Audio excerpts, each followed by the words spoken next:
मित्रों, पवित्र शास्त्र बाइबल में याकूब की पत्री उसका 5वां अध्याय 13वीं आयत में बहुत ही इम्पोर्टेंट बात लिखी है।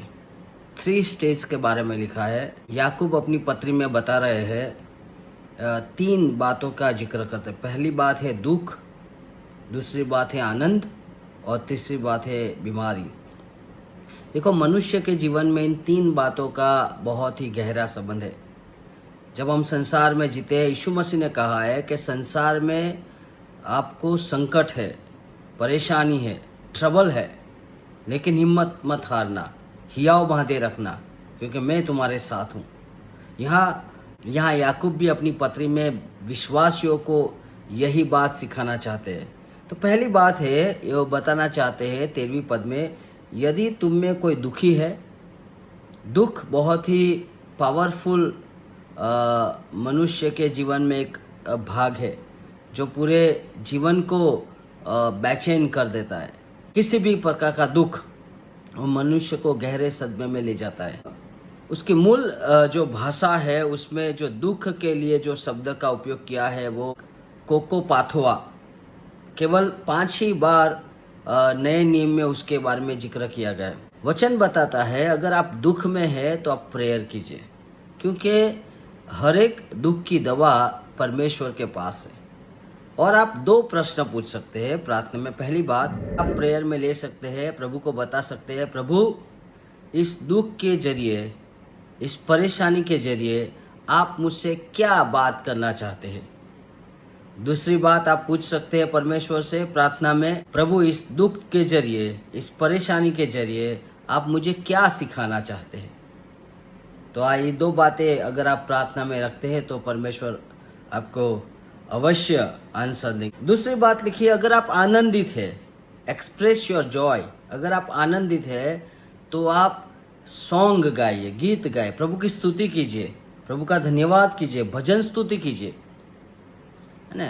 कई लोग आनंदित होते हैं तो तरह तरह की बातें करते हैं, लेकिन प्रभु के शास्त्र बाइबल हमें बताता है जब हम आनंदित है तब हमें परमेश्वर की स्तुति करना है और परमेश्वर के भजन को गाना है। तीसरी बात लिखा है, अगर यदि तुम में से कोई रोगी है, रोग हमारे जीवन में आता जाता रहता है, बीमारियां हमारे जीवन में आते रहते हैं। अगर हमारे जीवन में रोग है, बीमारी है, तो उसका सॉल्यूशन 3 बातों में दिया गया है। पहली बात है कि हमें कलीसिया के अगुवों को बुलाना है। क्या आपकी कलीसिया में ऐसे अगुवे हैं जो प्रार्थना के लिए अलग किए गए हैं? आपकी कलीसिया में शायद अलग तरह तरह के काम के लिए अलग किए गए लोग होंगे, अगुवे होंगे, लेकिन क्या ऐसे स्पिरिचुअल बातों के लिए, आध्यात्मिक बातों के लिए, प्रार्थना के लिए और परमेश्वर के सामर्थ को लोगों के पास ले जाने के लिए ऐसे अगुवे हैं आपके कलीसिया में? तो पहला काम क्या करना है, आपकी कलीसिया में आपको ऐसे अगुवों को बुलाना है।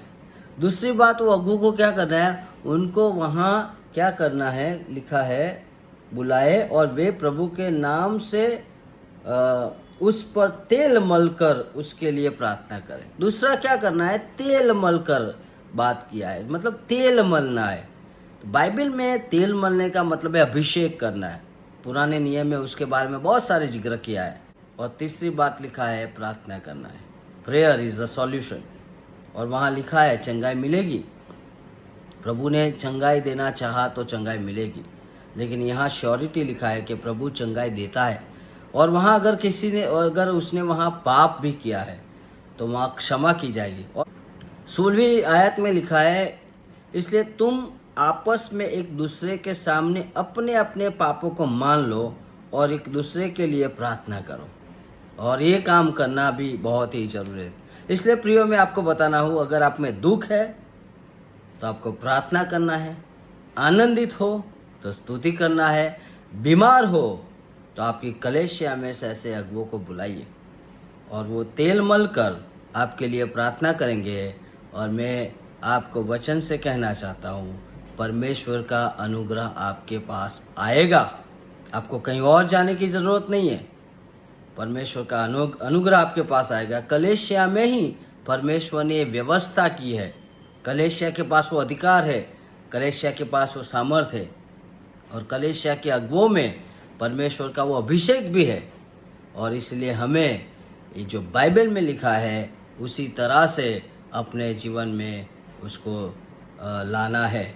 और आने वाले दिनों में प्रभु बीमारी, दुख और किसी भी परिस्थिति क्यों ना हो, आपको आंसर जरूर देंगे। प्रभु आपको इस वचन के द्वारा आशीष दे।